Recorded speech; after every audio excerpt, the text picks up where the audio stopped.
शाह ने कुशीनगर में जनसभा को किया संबोधित। इस बीच राहुल और अखिलेश पर साधा निशाना। वाराणसी पहुंचे बीजेपी के राष्ट्रीय अध्यक्ष जेपी नड्डा। काल भैरव मंदिर में की पूजा अर्चना। हिमाचल प्रदेश में प्रियंका गांधी ने जनसभा को किया संबोधित। बीजेपी पर प्रियंका ने जमकर साधा निशाना।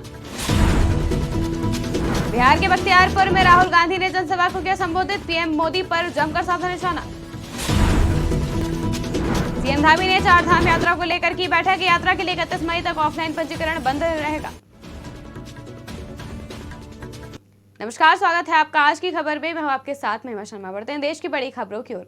कुशीनगर में केंद्रीय गृह मंत्री अमित शाह ने सोमवार को चुनावी जनसभा को संबोधित किया। इस दौरान केंद्रीय गृह मंत्री अमित शाह ने कहा कि 4 जून को पीएम मोदी की भाजपा की एनडीए की विजय निश्चित है। 4 जून की दोपहर को आप देख लेना कि राहुल बाबा के लोग प्रेस कॉन्फ्रेंस करेंगे और कहेंगे कि ईवीएम के कारण हम हारे हैं। हार का ठीकरा भी खड़गे साहब पर फूटेगा।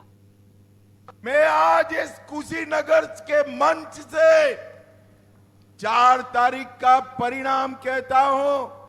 राहुल बाबा, आपकी पार्टी को 40 भी पार करना नहीं है, मेरी बात याद रखना। और अखिलेश बाबू, कितना भी आपके प्रति सहानुभूति से मैं बात करूं, आपका 4 भी पार नहीं होना है। 4 भी मैं लोकसभा चुनाव 2024 अब अपने आखिरी चरण में पहुंच गया है। 7वें चरण में प्रधानमंत्री नरेंद्र मोदी के संसदीय सीट वाराणसी में मतदान होना है। ऐसे में बनारस में लगातार सत्ता पक्ष और विपक्ष के नेताओं के दौरे हो रहे हैं। सोमवार को भारतीय जनता पार्टी के राष्ट्रीय अध्यक्ष जेपी नड्डा वाराणसी के काल भैरव में दर्शन करने पहुंचे। वहीं दर्शन पूजन करने के बाद बीजेपी के राष्ट्रीय अध्यक्ष जेपी नड्डा ने कहा कि पीएम मोदी के नेतृत्व में देश आगे बढ़ रहा है, उससे और ताकत प्राप्त हो रही है। मोदी के नेतृत्व में हम तीसरी बार 400 पार के साथ आगे बढ़ेंगे।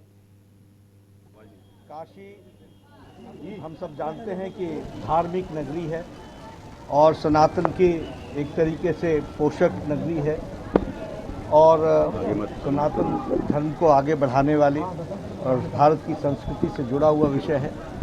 हमेशा हम सबको जब भी यहाँ आते हैं तो हमें नई ऊर्जा मिलती है और मैं हमेशा ये प्रार्थना करता हूँ कि सद्गुणों का कि जय हो। काशी कांग्रेस महासचिव प्रियंका गांधी वाड्रा ने हिमाचल प्रदेश में जनसभा को संबोधित किया। जहां जनता को संबोधित करते हुए प्रियंका गांधी ने कहा कि आपको टीवी पर बताया जा रहा है कि देश की अर्थव्यवस्था तेजी से बढ़ रही है, लेकिन आप महंगाई से जूझ रहे हैं। हर चीज का दाम इतना बढ़ गया है कि सामान करना मुश्किल है। नौजवान को रोजगार देने के बजाय अग्निवीर का तोहफा देते हैं। इसमें जवान 4 साल के बाद बेरोजगार हो जाएगा और वो जवान अगर सरहद पर शहीद हो गया तो उसे शहीद का दर्जा भी नहीं मिलेगा और उसके परिवार को शहीद का पेंशन भी नहीं मिलेगा। आपको टीवी पे सारे चैनलों पे यही दिखता है कि मोदी जी जैसे नेता कभी हुए नहीं है इस देश में, कि भाजपा जैसी ईमानदार पार्टी है ही नहीं इस देश में।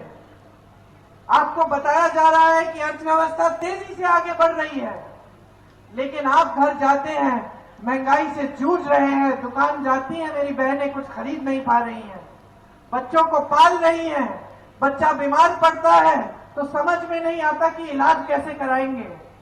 महंगाई इतनी हो गई है कि सिलेंडर का दाम छोड़िए, हर चीज का दाम इतना बढ़ चुका है कि सामना करना मुश्किल है। सच्चाई ये है आपकी, इस देश के नौजवानों की, कि जितनी भी मेहनत कर रहे हैं इनके माता पिता इनको शिक्षित करने के लिए, आज तमाम शिक्षित नौजवान बेरोजगार हैं। कांग्रेस नेता राहुल गांधी ने बिहार के बख्तियारपुर में एक चुनावी जनसभा को संबोधित करते हुए पीएम नरेंद्र मोदी पर जमकर निशाना साधा। इस दौरान राहुल गांधी ने कहा कि प्रधानमंत्री मोदी देश को बांटने की कोशिश कर रहे हैं, जबकि रोजगार के मुद्दे पर वो चुप रहते हैं। इस दौरान उन्होंने प्रधानमंत्री के हालिया साक्षात्कारों का भी जिक्र किया। कांग्रेस सांसद राहुल गांधी ने कहा कि पीएम मोदी, आप लंबे लंबे भाषण देना बंद कीजिए, आप देश को बांटने की कोशिश मत करिए। मोदी जी,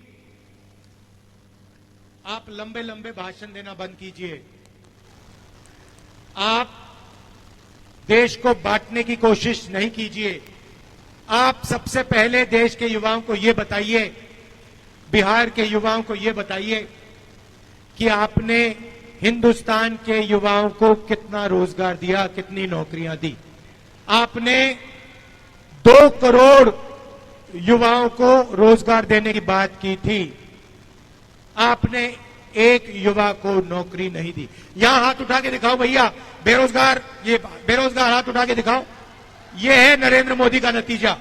और प्रधानमंत्री जी की भाषा का स्तर इतना गिर चुका है कि कोई भी परिवार का लोग बैठ करके उनका भाषण नहीं सुनना चाहता, कोई भाषण नहीं सुनना चाहता। क्या बात करते हैं?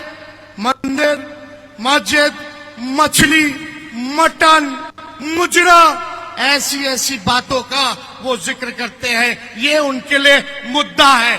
हम बात करते हैं पढ़ाई, दवाई, कमाई, सिंचाई, गरीबी के बारे में बात करते हैं। उत्तराखंड चारधाम यात्रा जोरों शोरों से चल रही है। वर्तमान स्थिति ये है कि बड़ी संख्या में श्रद्धालु धामों के दर्शन करने पहुंच रहे हैं। ऐसे में चारधाम यात्रा की व्यवस्थाओं को लेकर सीएम धामी लगातार समीक्षा बैठक कर रहे हैं। मुख्यमंत्री ने 31 मई तक ऑफलाइन रजिस्ट्रेशन बंद रखने के निर्देश दिए हैं। सीएम ने कहा कि यात्रा जून में ज्यादा रहने की संभावना है, तो उसके अनुरूप हम आगे फैसला लेंगे। फिलहाल यात्रा अच्छी चल रही है, सभी जिलाधिकारियों से अच्छा फीडबैक आया है।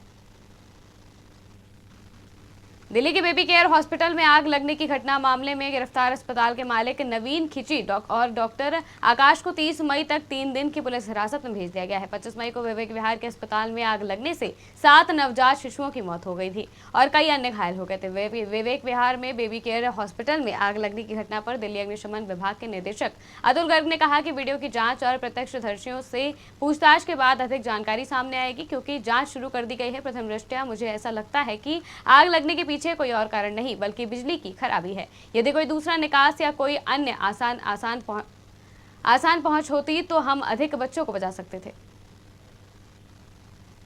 बड़ी खबरों में फिलहाल इतना ही। देश और दुनिया की तमाम खबरों के लिए देखते रहिए आज की खबर।